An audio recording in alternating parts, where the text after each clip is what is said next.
Et quand la tristesse arrive, je sais tu es là, toujours près de moi. Bon jeudi, bienvenue à votre émission de La Victoire de l'amour. J'espère que vous allez bien ce matin. Peut-être que vous nous regardez sur votre tablette ou votre téléphone intelligent. Peu importe, je vous souhaite une belle journée. Et on rejoint notre ami Pierre-Luc Bordelot.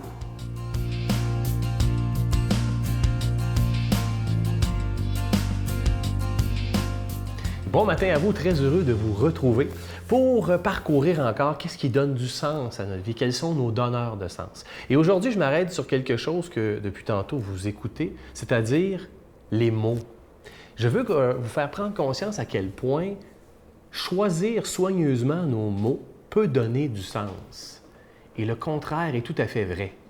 Et je ne sais pas si vous êtes conscient des mots que vous utilisez au quotidien, des expressions qui reviennent souvent, de la façon dont vous avez à utiliser les mots. Là, je ne parle pas de bien les prononcer, mais je parle du choix des mots, des fois qui sont porteurs de négativité, par exemple, moins de sens. Et je trouve ça super intéressant de s'arrêter là-dessus parce que moi, en tout cas, je fais un effort mécanique, là, je dirais, de mon cerveau pour essayer de convertir mes mots pour qu'ils deviennent des donneurs de sens. Je vais vous donner des exemples, par exemple. J'avais entendu à un moment donné des gens qui disent « Convertissons nos non-mais par des oui et ». Hein? On écoute quelqu'un parler et on fait « Non, mais, non, mais ». Donc, il y a un « non » négatif et un « mais » toujours en contradiction. Et faire l'effort de dire un « oui et ». La personne dit quelque chose. Donc, oui. Et ce que je dirais, c'est « Oups, là, on change notre façon de faire ». C'est pas toujours facile parce que des fois, quand on n'est radicalement pas d'accord, on a de la difficulté à faire un oui et. Mais pourquoi ne pas l'essayer? En tout cas, c'est un exercice de la mécanique de mon cerveau que je trouve intéressant. Un autre élément, c'est présentement, je suis en train d'éduquer mon fils qui a passé 1 an et demi et qui a besoin d'encadrement. Ça, il va en avoir besoin toute sa vie, comme moi j'en ai encore de besoin. Mais je me rends compte du choix des mots que j'utilise pour l'éduquer. Et là, l'autre jour, il était assis dans la chaise haute, tout croche. Il voulait rien savoir de son déjeuner. Et là, moi, je m'entends dire, et je suis sûr que vous avez déjà dit ça, j'avais dit, bon, tiens-toi comme du monde, là. Je me disais après coup, tiens-toi comme du monde. Hein? Comment ça que j'ai dit ça? Ça veut rien dire quand tu penses à ça. On sait ce que ça veut dire, tiens-toi comme du monde. Ce que je voulais plutôt dire, c'est, on se redresse pour manger. Hein? C'est bon pour le corps. Oups! Évitez aussi les négatifs. Il ne faut pas être gêné dans la vie. Pourquoi qu'on ne dirait pas « j'aime ça être fier hein? » Ne pas être gêné. Hein? On va dire même, par exemple, « Oh, elle n'est pas laide, elle. » C'est drôle comme expression. Elle est jolie, elle est belle. Pourquoi qu'on n'y va pas dans l'affirmatif? Moi, je pense que, je suis sûr que vous êtes d'accord avec moi, là. Des fois, on utilise des mots et ce poids des mots-là, il peut être tellement nuisible. Mais allons-y à l'inverse. Récupérons-les, ces mots-là. Essayons de leur donner un tonique de sens. Essayons de transformer. Essayez d'être conscient, là. Essayez d'être alerte à tous ces mots qui peuvent nuire et prenons nos mots pour leur donner un tonique de sens. Notre Père qui es aux cieux, que ton nom soit sanctifié, que ton règne vienne, que ta volonté soit faite sur la terre comme au ciel. Donne-nous aujourd'hui notre pain de ce jour. Pardonne-nous nos offenses, comme nous pardonnons à ceux qui nous ont offensés. Ne nous laisse pas entrer en tentation, mais délivre-nous du mal, car c'est à toi qu'appartient le règne, la puissance et la gloire, pour les siècles des siècles. Amen. Donne-moi rendez-vous dans l'éternité, qu'il faut croire toujours en toi. Mais mon Dieu, j'ai besoin de toi, comme lui savoir dresser la table, chanter l'amour, genre de toute la terre. Prends mon cœur, je l'ai gardé pour toi, mon Dieu. La victoire de l'amour, c'est la force de la foi.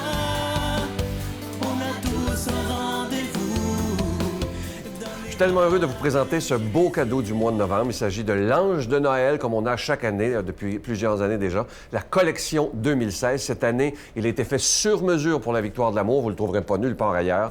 Il est très beau cette année. Il est bleu, il est doré et bleu, orné de petits zircons. Et évidemment, il est déjà béni. Je vous rappelle que dès que vous le commandez, que ce soit par Internet, téléphone ou par la poste, on vous le poste extrêmement rapidement. Ça ne prend que quelques jours et vous allez le recevoir parce qu'on les a déjà avec nous.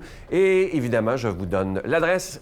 Tout d'abord, c'est avec un don de 25 et si vous en voulez deux, un don de 40 parce que ça se donne vraiment bien en cadeau. Je vous donne l'adresse. La Victoire de l'amour, casier postal 120, succursale Boucherville à Boucherville, le J4B 5E6, je vous la redonne. La Victoire de l'amour, casier postal 120, succursale Boucherville à Boucherville, le J4B 5E6. Également par téléphone, par carte de crédit, du lundi au vendredi, de 8h30 à 16h30, dans le 514-523-4433, 514-523-4433 ou sans frais, le 1-888-811-9291, 1-888-811-9291 et aussi sur notre site Internet, le www.lavictoiredelamour.org.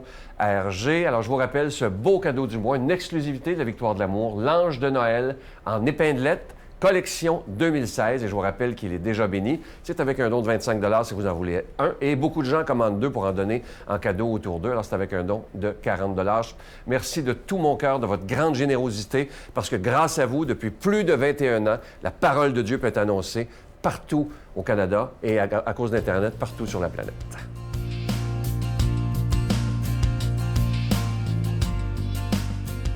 Mon Dieu, donnez-moi la sérénité d'accepter les choses que je ne peux changer, le courage de changer les choses que je peux et la sagesse d'en connaître la différence. Amen. Aujourd'hui, la parole de Dieu est proclamée par quelqu'un qu'on apprécie beaucoup. Il est là depuis très longtemps avec nous, l'abbé Daniel Gilbert.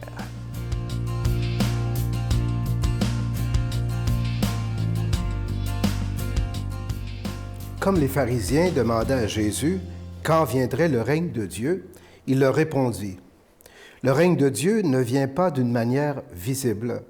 On ne dira pas « le voilà, il est ici » ou bien « il est là ». En effet, voilà que le règne de Dieu est au milieu de vous. Et il dit aux disciples, « Des jours viendront où vous désirerez voir un seul des jours du Fils de l'homme, et vous ne le verrez pas. On vous dira, le voilà, il est ici, il est là, n'y allez pas, n'y courez pas. En effet, comme l'éclair qui jaillit illumine l'horizon d'un bout à l'autre, ainsi le Fils de l'homme, quand son jour sera là. Mais, auparavant, il faut qu'il souffre beaucoup et qu'il soit rejeté par cette génération. Acclamons la parole de Dieu.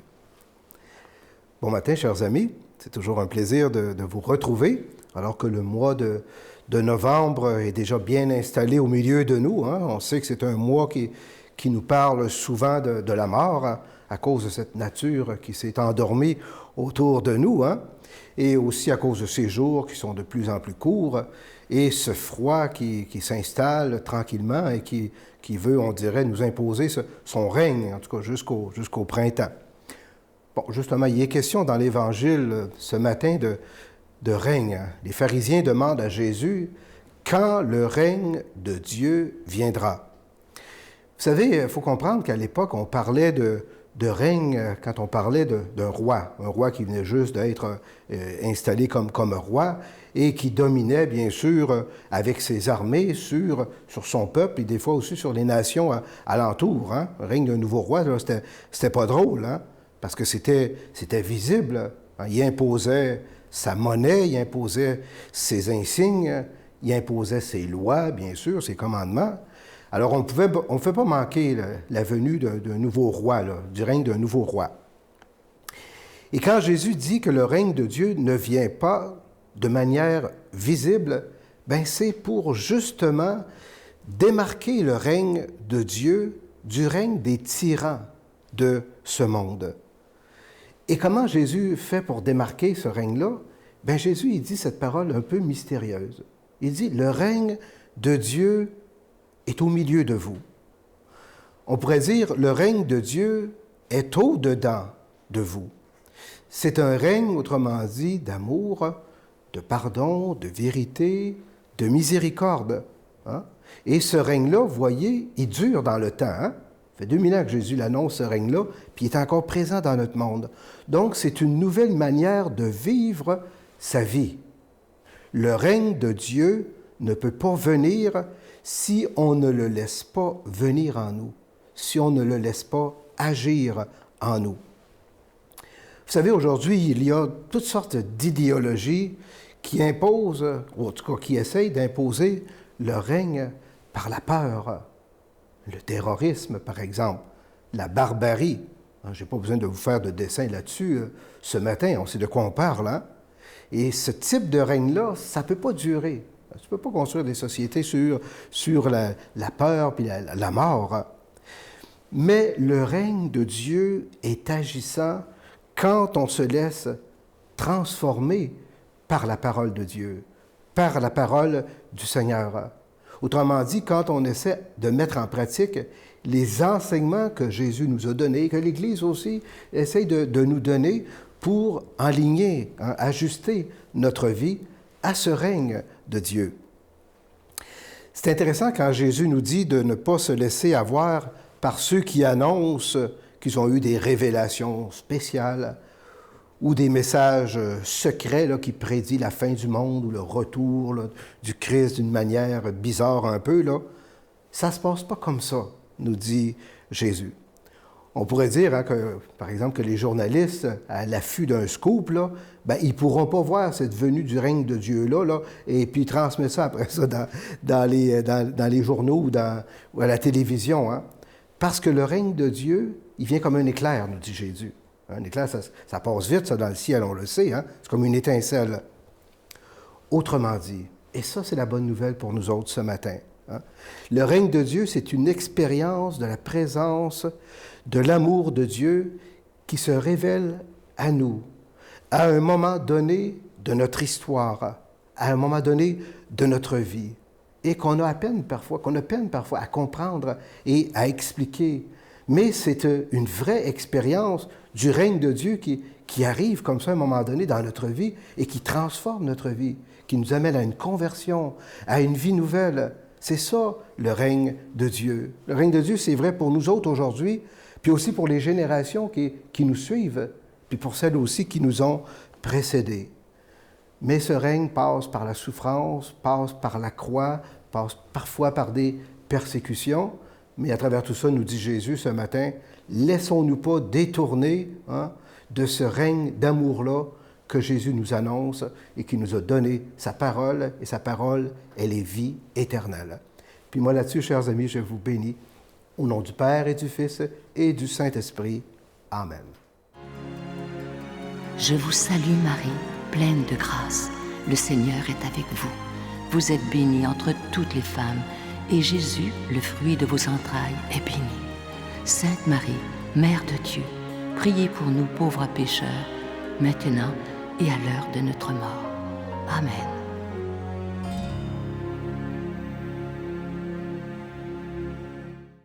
Je vous invite à ne pas manquer ce dimanche une émission assez spéciale. Je reçois avec beaucoup de joie Mme Madeleine Poulain. Vous allez voir, premièrement, elle est pleine de vie. C'est une femme qui, toute sa vie, elle va en parler dans l'émission, a vécu la dépendance affective. Il y a beaucoup de gens qui souffrent de ça, d'ailleurs, et ça l'a amené à faire des choses inimaginables. Mais vous allez voir que ce qu'il y a de plus beau, c'est qu'aujourd'hui, elle est une femme ressuscitée, une femme vivante, et elle me dit dans l'émission que si Dieu n'avait pas été dans sa vie, elle serait peut-être plus là, justement. Alors, je vous invite vraiment à écouter. C'est plein d'espérance avec Mme Poulain. Alors, c'est ce dimanche, vous le savez, à 5h30 le matin et à 12h30 l'après-midi. Je vous souhaite la plus belle des journées et comme je vous dis souvent aujourd'hui, soyons remplis de gratitude. Bye! Madeleine, regarde-moi bien, c'est la dernière fois que tu me vois vivant. Moi, je ne le croyais pas parce que sa fille s'était suicidée 5 ans auparavant, puis il en voulait de s'être suicidé. Fait que je me suis dit, il ne fera pas. Mais il l'a fait, puis c'est moi qui l'ai trouvé dans le bois. Ça a été la pire journée de ma vie.